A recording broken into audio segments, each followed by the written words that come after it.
అన్నయ్య నీకు ఎంత పనున్నా ఒక్కరోజు భటుల్ని పంపించు, నువ్వు మాత్రం భోజనానికి నా ఇంటికి రా, ప్రేమతో నేను వండి పెడతానంది యమున.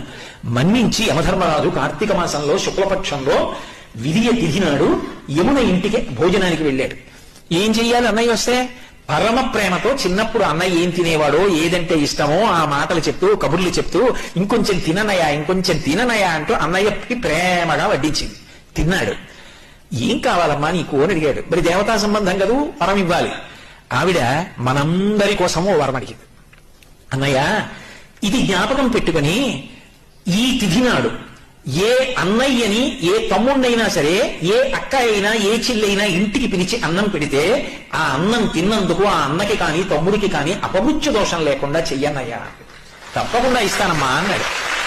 అంతేకాదమ్మా, నీలాంటి చెల్లెలు ఉన్నందుకు పొంగిపోతున్నాను. విశాల హృదయంతో అడిగావు.